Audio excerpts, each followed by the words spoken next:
तापमान और संघटन के आधार पर पृथ्वी के वायुमंडल को 5 अलग अलग परतों में विभाजित किया जा सकता है।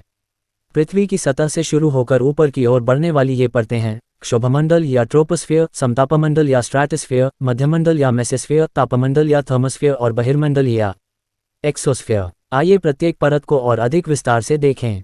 क्षोभमंडल या ट्रोपोस्फियर। क्षोभमंडल वायुमंडल की सबसे निचली परत है, जो पृथ्वी की सतह से ध्रुवों के पास लगभग 8 से 15 किलोमीटर और भूमध्य रेखा के पास 18 से 20 किलोमीटर की औसत ऊंचाई तक फैली हुई है।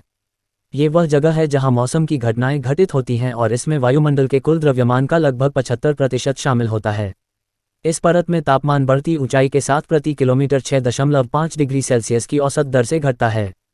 समतापमंडल या स्ट्रैटोस्फियर। क्षोभमंडल के ऊपर समतापमंडल स्थित है, जो क्षोभमंडल के शीर्ष से पृथ्वी की सतह से लगभग 50 किलोमीटर ऊपर तक फैला हुआ है।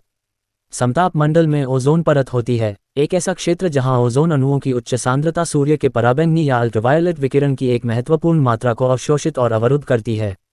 नतीजतन, ओजोन परत द्वारा पराबैंगनी विकिरण के अवशोषण के कारण समतापमंडल में तापमान ऊंचाई के साथ बढ़ता है।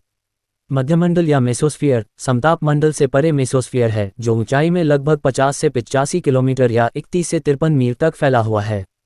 इस परत में ऊंचाई बढ़ने के साथ तापमान घटता जाता है।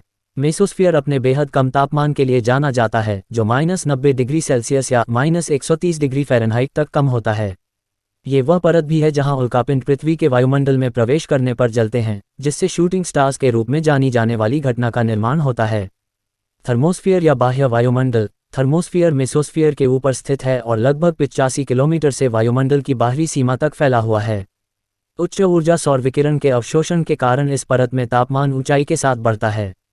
हालांकि उच्च तापमान के बावजूद अत्यंत कम घनत्व के कारण थर्मोस्फियर मानव पर्यवेक्षक को गर्म महसूस नहीं करेगा। अंतर्राष्ट्रीय अंतरिक्ष स्टेशन थर्मोस्फियर के निचले क्षेत्र के भीतर परिक्रमा करता है। बहिर्मंडल या एक्सोस्फियर। एक्सोस्फियर पृथ्वी के वायुमंडल की सबसे बाहरी परत है। ये थर्मोस्फियर से अंतरिक्ष की सीमा तक फैली हुई है।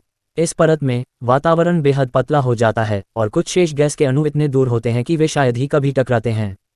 एक्सोस्फियर धीरे धीरे अंतरिक्ष के निर्वात में परिवर्तित हो जाता है और दोनों के बीच कोई स्पष्ट सीमा नहीं है।